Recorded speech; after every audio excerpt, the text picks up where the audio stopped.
Hello everyone, जय जगन्नाथ। आम एवं बाहर पूरा जगह बाहर आप देखिए आगू गले आपण जापर तो बहुत दिन जीव जीव बोली जानी पार नु फाइनाली आज जाऊँ। चलो जल्दी जी बाहरी कहीं ना वर्षा उठे आसला जल्दी जल्दी जल्दी जल्दी पड़ेगा। तो आम ये गोटे ब्रेक नहीं खाया दौलू ये बाप झील कौन मो झील बर्तमान खाईदेला तो ये गेल होची तार एटा फास्ट बाहर को आसीबा माने एते बाट ट्रैवलिंग करे तार एटा पूरा फर्स्ट टाइम सेट पे हमें वेट करतलु तक 6 मास हबो हला परे आनी अम्मा ओय तोटी हाय गाइस तो हाय गाइस तो हमें पुणे पे बाहरीबू। हेलो गाइस चलो बाहर जीवा लेट हो जो नले तो आम कौटी जाऊँ से आप ब्लॉग टा कंटिन्यू कले ही जापर देखो आम कौटी भी जाऊँ पुरी तो जाऊँ कि पुरी रे कौटी रही कौन से आप गले ही देखिपारे रही आम पहुंची गलु पुरी माने पुरी पहुंचलु वेलकम टू पुरी कौन केमती करूँ सब देखेबी पर्यंत ब्लॉग टी कंटिन्यू कर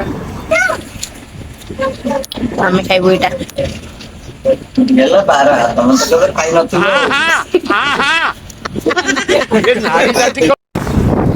तो आम बाहर की जाऊँ बाली हरचंडी यही पाखापाखि जहाँ भी लोकालिटी अच्छी गोटे दुटा ठाकुर जगह बुलाया काकुड़ा ग्राम काकुड़ा ग्राम देखिए जाऊँ फास्ट जाऊँ बाली हरचंडी पाखापाखि गोटे ठाकुर जगह अच्छी आम बाहर की जीवु सीधा बीच को आम कल आसलु पर्यटन जाइनु से भी जीवु जमी दु तीन जगह प्लानिंग अच्छी आप खाली भ्यूटा तार देख आप देखा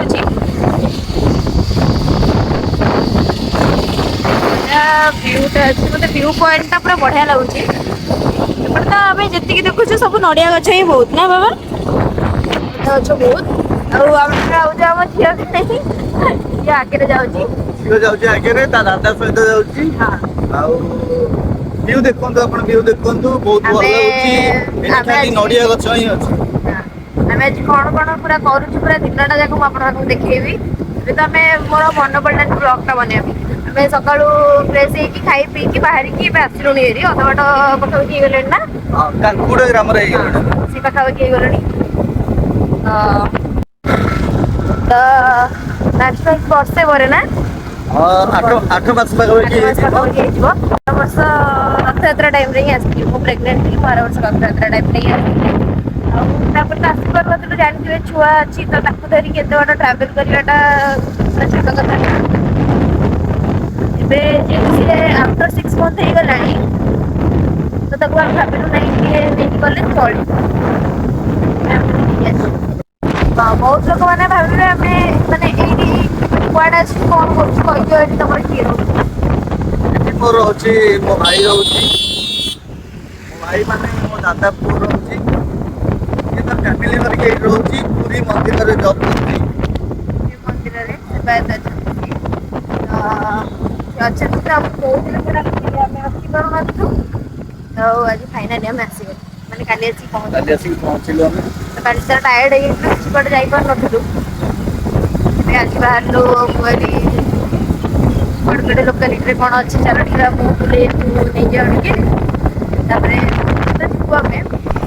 जदि है जीवु ना काली तो जमी मंदिर जीव ठाकुर तो दर्शन करें भी जाइए मंदिर पाखक तो मोर गोटे कथा मन पड़ा आप सहित सेयार करदेटा ठीक हम तो मोर प्राय सब फीड्रे मैंने इंस्टाग्राम हो ना यूट्यूब भी हो मत कि कमेंट कर कौन आ दीदी ଶାଶୁଘରୁ କଣ ପାଇଁ ଯାଉନ?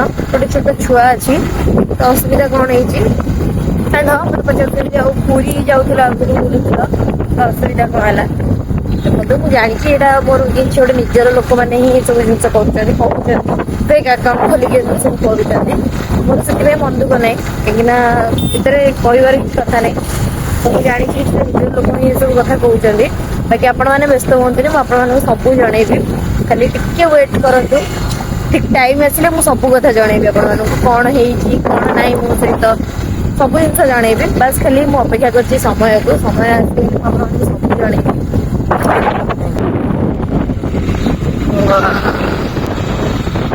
ଆଉ କଣ?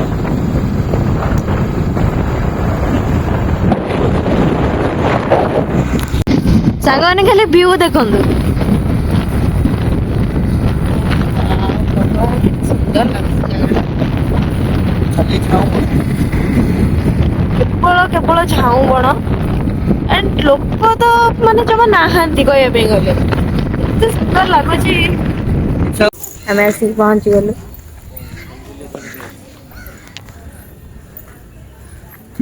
କଣ କରୁଛି? ମୋର ଶୋଇପଡିଛି। ଶୋଇପଡିଛି।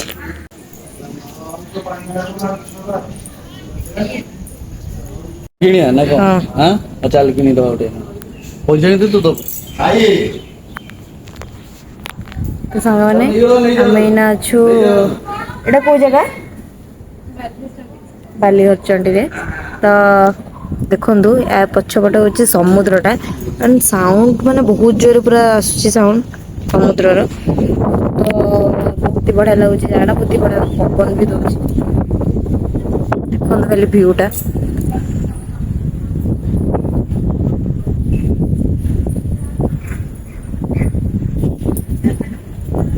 ଦେଖନ୍ତୁ ଏଟା ପୁରା ଗୋଟେ ବଣ, ଆଣ୍ଡ ବହୁତ ହି ବଢିଆ ପବନ ଦଉଛି ଏଠି, ବହୁତ ଶାନ୍ତି ଲାଗୁଛି ବାକି ଜାଗାଟା। ବହୁତ ଜୋରରେ ସାଉଣ୍ଡ ହଉଛି ସମୁଦ୍ରର, ବହୁତ ଜୋରରେ ସାଉଣ୍ଡ ହଉଛି। ଏଇଠି ବାପା ଝିଅ କଣ କରୁଛ? ମୋ ଝିଅ ଶୋଇପଡିଛି ତ, ପୁରା ନିଦରେ ଶୋଇପଡିଛି ହଁ ଆଜି। ସେଥିପାଇଁ ତାକୁ ଧରିକି ଶୁଆଉଛି। ଆଚ୍ଛା। ଏଇଟା 90 ବର୍ଷ ପୂର୍ବର ଏଇ ମଗର ମାଛ ଏଇଠୁ 150 ଫୁଟ ଲମ୍ବ। ଏଇଠୁ ସେ କଳା ପନ୍ତ ହବ ମାଛର ଆକାର। ଏଠି ତାର ଯୋଡେ ଗାଲି, ରାମଚଣ୍ଡୀ କୋଣାର୍କ ଗଲା ବେଳକୁ ରାମଚଣ୍ଡୀ ପୀଠରେ ତାର ବର୍ତ୍ତମାନ ବି ଅଛି ପଞ୍ଜରା। ହଁ ହଁ।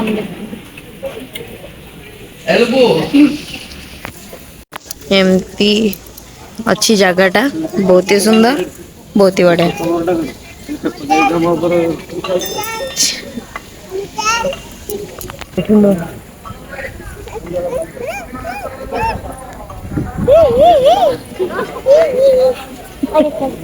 कुछ वीडियो कर।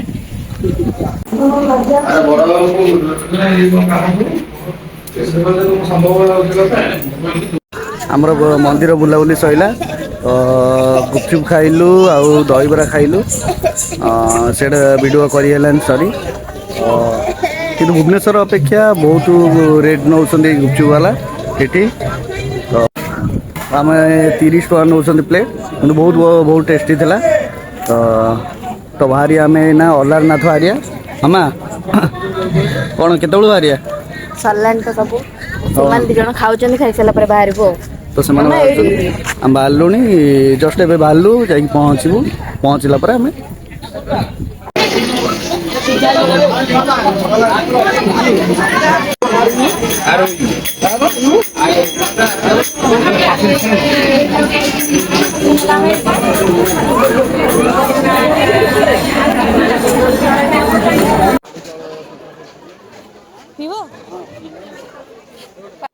ତ ଆମେ ଆସିକି ଏଠି ଅଲାରନାଥରେ ପହଞ୍ଚି ଯାଇଥିଲୁ, କିନ୍ତୁ ଦର୍ଶନ କରିବା ପାଇଁ ବହୁତ ହି ଗହଳି, ମାନେ ବହୁତ ଗହଳି। ତ ଏଠି ବି ଭିଆଇପି ଦର୍ଶନ ହିଁ ଅଛି, କିନ୍ତୁ ଏଠି ଠିଆ ହେଇକି ଦର୍ଶନ କରିବାଟା ମାନେ ବହୁତ ହି କଷ୍ଟ। ଏଇଠୁ ମ୍ୟାକ୍ସିମମ୍ 1 କିଲୋମିଟର ଭଳିଆ ଲାଇନ୍ ଲାଗିଛି ନା? 1 କିଲୋମିଟର ଭଳିଆ ଲାଇନ୍ ଲାଗିଯିବ। 1 କିଲୋମିଟର ଭଳିଆ ପୁରା ଲାଇନ୍ ଲାଗିଛି, ଆଉ ଝିଅକୁ ଧରିକି ହେଇପାରିବନି। ତ ଏବେ ଯାଇଛନ୍ତି ଆମ ପାଇଁ ଟିକେ ଠାକୁରଙ୍କର କ୍ଷୀରି ଆଣିବା ପାଇଁ, ଦେଖିବା ମିଳୁଛି କି ନାହିଁ। ଭାଗ୍ୟରେ ଥିଲେ ଖାଇପାରିବା, ଭାଗ୍ୟରେ ଥିଲେ ମିଳିବ, ନହେଲେ ନେକ୍ସଟ୍ ଟାଇମ୍ ଆସିବା ନହେଲେ। ନେକ୍ସଟ୍ ଟାଇମ୍ ଆସିବୁ। ତ ଯାଇଛନ୍ତି ଦେଖିବା କ୍ଷୀରି ଆଣିବା ପାଇଁ, ଯଦି ମିଳିଗଲା ଖାଇବୁ। କାର୍ଯ୍ୟକ୍ରମ ହବ ବୋଲି ଷ୍ଟେଜ ସଜା ଚାଲିଛି। ଇଏ ହଉଛନ୍ତି ମହାପ୍ରଭୁ ଠାକୁର ଇଏ। ଆଉ ମନ୍ଦିର ଟା ତ ସେପଟେ ରହିଲା ମୁଁ ଆପଣମାନଙ୍କୁ ଦେଖେଇ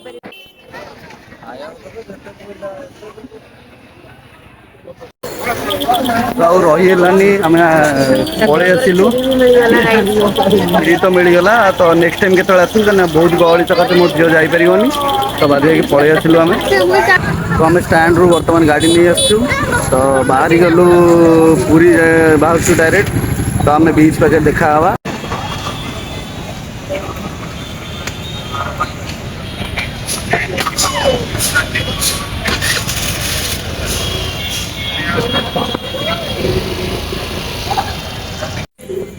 ତ ଆମେ ଆସିକି ପହଞ୍ଚି ଯାଇଛୁ ଏଟା କୋଉଠି ବେଡ଼ି ହନୁମାନ ବେଡି ହନୁମାନ। କୋଉ କୋଉ ମାନେ ଆସିଛନ୍ତି କମେଣ୍ଟ କରିକି ଜଣେଇବେ। ଏବେ ଆସିକି ପହଞ୍ଚିଲୁ ଠାକୁରଙ୍କର ଦର୍ଶନ ବି ଭଲ କରିଦେଲୁ।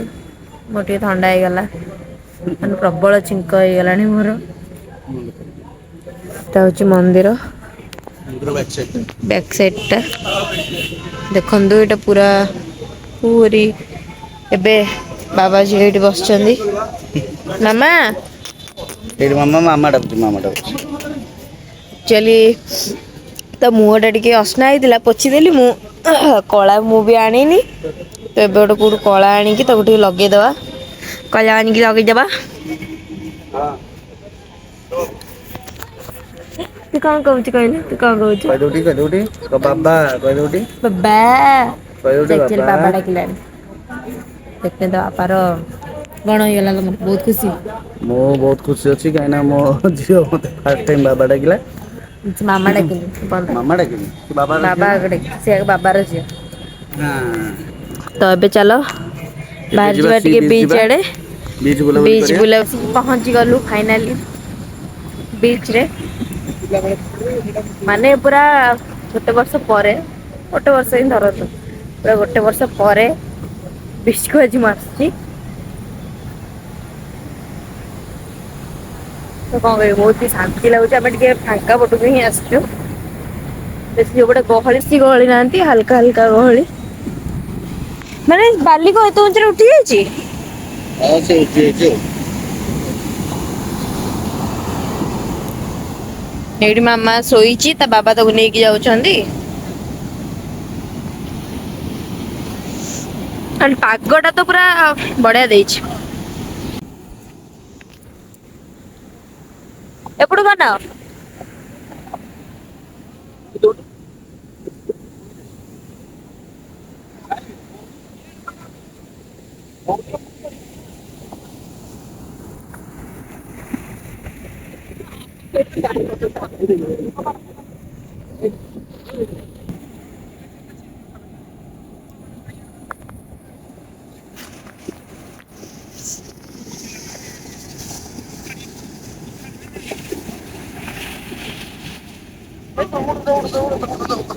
ତା ପାଇଁ ଦୋସା ମଗା ହେଇଥିଲା ଦୋସା ଖାଇଦଉଛି ଆମ ପାଇଁ ଆସୁଛି ଆସିଲା ପରେ ଆମେ ଖାଇଦବୁ।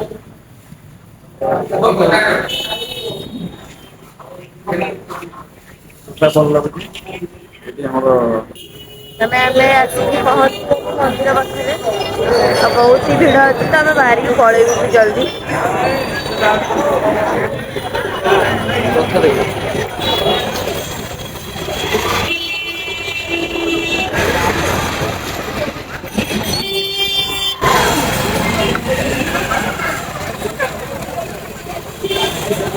ଏଠି ରଥ କାମ ବି ଚାଲିଛି ପୁରା ଜୋରସୋର।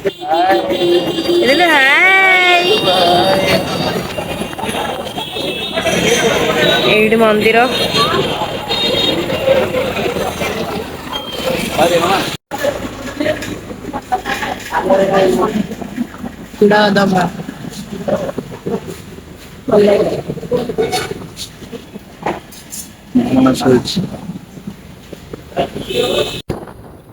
ପୁରୀରୁ ଆସିକି ଆମେ ଘରକୁ ଗଲୁ ପହଞ୍ଚିକି ଝିଅକୁ ଛାଡିଲୁ ତାପରେ ଫ୍ରେଶ ଫ୍ରାଶ ହେଇକି ଟିକେ ବାହାରିଛୁ ଟିକେ ଯାଉଛୁ ଟିକେ ଭିଡି ଯାଉଛୁ ତ ଭିଡିଓରୁ ତାପରେ ଯିବୁ କଣ ଦିଟା ଖାଇବା ଖାଇସାରିଲା ପରେ ଘରକୁ ଯିବା ନା କଣ କହୁଛୁ? ପୁରୀରେ ରହିଥାନ୍ତୁ ଯେହେତୁ ପୁରୀରୁ ଆସିଲା ବେଳକୁ ବହୁତ ଜୋରେ ବର୍ଷା ହଉଥିଲା ତ ଆମେ ବିଲୁ ବାଟରେ କାହିଁ କୋଉଠି ରହିବୁ, ଚାଲ ଏକାଥରେ ପଳେଇବା। ଦୀପର ଖାଇବାଟା ସ୍କିପ୍ ହେଇଯାଇଛି ଆମର। ବହୁତ ଜୋରେ ଭୋକ ଲାଗୁଛି ଆଉ ମତେ ବହୁତ ଜୋରେ ଥଣ୍ଡା ବି ହେଇଯାଇଛି।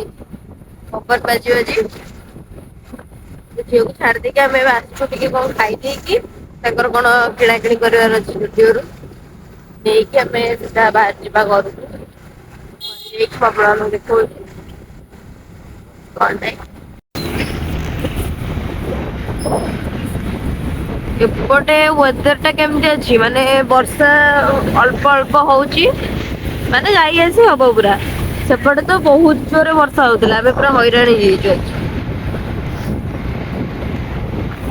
ଏପଟ ପାଗଟା ଭଲ ଦେଇଛି ନା ବାବା।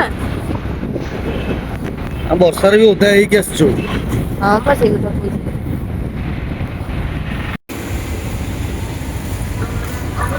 ଯେହେତୁ କିଛି ମିଳିଲାନି ମୁଁ ଏଇଟା ଖାଇଦଉଛି, ଆଉ ଟିକେ ପରେ ଆଉ ଗୋଟେ କଣ ଦବ ଆଉ।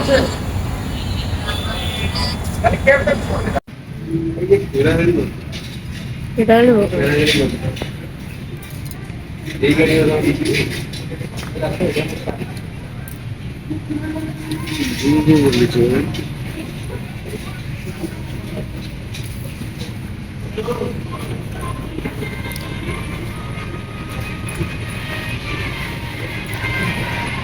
ବାକି ଜୁଡିଓରେ ଏପଟେ ଦେଖାଉନ, ଭଲ ଲାଗୁଛି।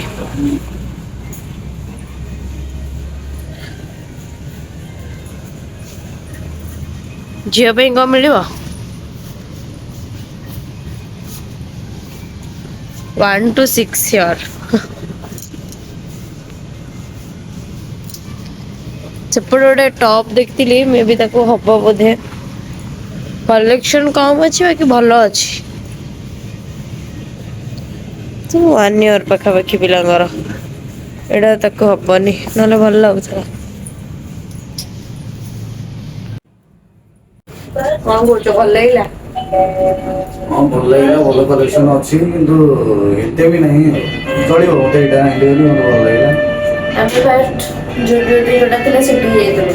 ଦେଖିଆ ତାର ବି ନହେଲେ ଡିଜାଇନ ସଣ୍ଡେ ଦିନ ଯାଇକି ନେଇକି ଆସିବା ଆଉ। ମତେ କିଛି ଭଲ ଲାଗିଲାନି, ମୋ ପାଇଁ ଗୋଟେ ଦେଖୁଥିଲି, ମତେ କିଛି ଭଲ ଲାଗିଲାନି। ଚାଲନ୍ତୁ ବିଲ୍ କରିକି ପଳେଇବା। ମୋ ମୁଣ୍ଡ ବହୁତ ଜୋରେ ବିନ୍ଧା ହେଲାଣି।